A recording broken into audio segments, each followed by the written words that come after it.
Yo, what is going on, ladies and gentlemen? I hope everyone's having a good day. I'm just going to make this very quick video here because it's pretty much all over YouTube.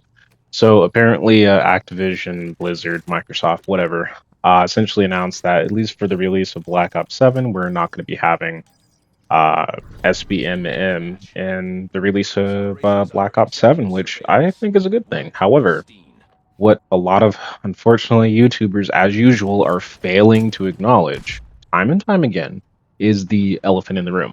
Okay, just because they announce that they don't have SBMM and Black Ops 7 doesn't mean that they don't have EOMM, doesn't mean that they have any manipulation in the background. And it's something that I kind of wish that a lot of content creators really were transparent about. And it should be to no surprise. Let's be real here. Black Ops 6 didn't really do anything justice as far as financial gain for Microsoft. In the same vein, they already increased the price of Game Pass. Like, guys, think about it. If they have to increase the price of Game Pass per month and you have to spend $370 in a year, does it sound like that essentially when Microsoft acquired Call of Duty or Activision Call of Duty, essentially to own it, do you think that that would be the case? No. If them acquiring Call of Duty or Activision at this point in time, why would they have to increase the subscription price from what, like $5, $10, $15 to 30? Like, that doesn't make any sense. And I kind of wish that a lot of content creators, specifically who kind of focus around Call of Duty, were very transparent to that. I watched Ink Slasher's video. They were like just ecstatic that SBMM, it's not going to be Black Ops 4 and stuff like that.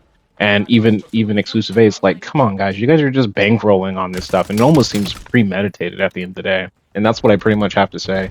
And people are kind of not really thinking about the bigger picture. It's only for Black Ops 7. There's no guarantee that we're not going to have SBMM in Modern Warfare 4. There's no confirmation of that.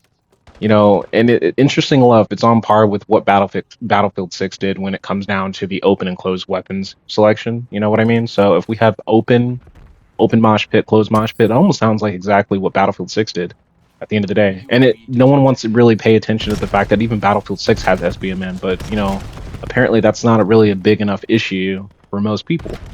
And I'm tired of the disingenuousness of a lot of content creators. And to me, it's like, I think it was just planned. It's not something that was just like from the devs for Black Ops 7, like, oh, let's remove SBMM because EOMM still exists. It's not like that they still have active patents or anything like that, considering Modern Warfare is being developed on a new platform, and it makes sense to them to announce this as a marketing ploy. And this kind of goes back to what I was saying before. A lot of bigger YouTubers at this point in time, like, think about it. They complained about it for years, right? Activision didn't do anything about it, right? And if we look at the past success from Origin, like OG, Infinity Ward, Treyarch, and all of them, they already know that there's success. Like, somewhere along the line from the top, bigwigs or whatever said, hey, you know what, SBMM is going to be a good thing. And we already know that's, SBMM, EOMM, things like that, skill-based damage, and stuff like that was already implemented dating as far back as 2015. We already know this to be true. It's there. The evidence is there. And the funny thing is, to me, is like the only reason why they're making this choice is because the world is changing. Financially, the gaming industry is changing. Think about it. It's not because of competition. Why do you think Battlefield made the changes that they did in 2042? Think about it. Like, this wasn't just off the cuff. If we saw the success of Battlefield 4, we saw the success in Battlefield 3, we saw the success with Modern Warfare 2, Modern Warfare 3, Black Ops 2, Black Ops 1, World at War. We already know that they know this. But the thing is that at the end of the day, if you were stuck playing a game that's online only, they can monetize it to high heaven. We know this. So now you won't be able to skirt the system at the end of the day. Okay? We know that times are changing. We know it's a little bit more difficult now to pirate games. We know it's a little bit more difficult to modify games. We know this to be true, right? The Black Ops 3 is vastly different from the Call of Duty from what we have now in Black Ops 7. We already know this. Simple control, where the user, the consumer, us, fans of Call of Duty, no longer have control. And I will say this, when I was playing the open mosh pit, to me, it goes back to what Ghost of Eights once said. I'm playing the open mosh pit right now. Sure, I'm having fun. Sure, I mean, yeah, but I was already having fun with and without SBMM anyway.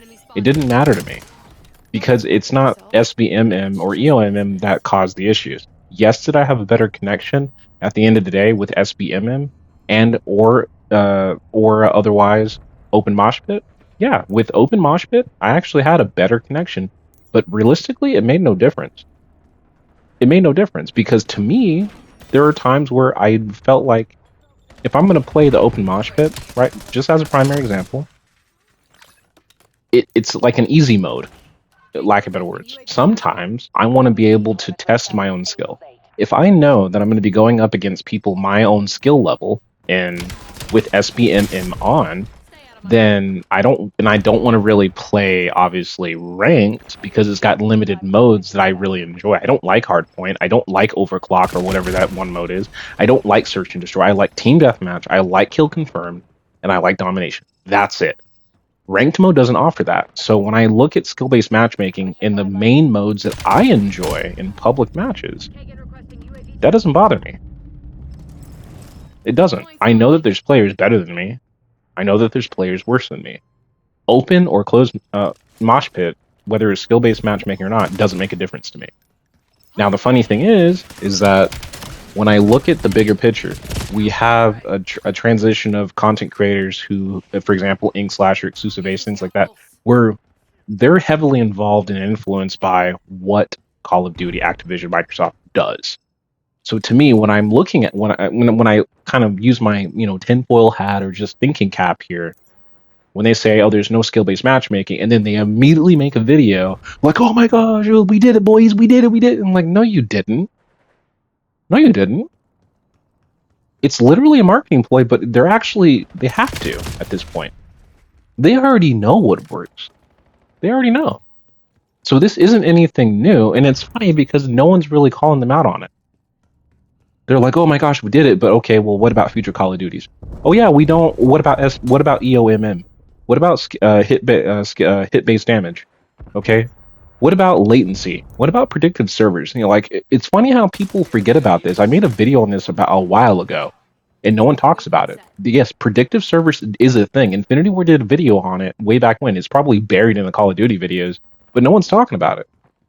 Not a single YouTuber or content creator, no one is talking about it.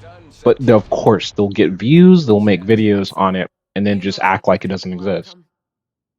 It bugs me a little bit, because as a fan of Call of Duty, I would hope for full transparency. I know we're not, nothing's perfect. We won't ever get what we want, but there is something to be said about why they're announcing this now, when in reality, they could have done this a long time ago.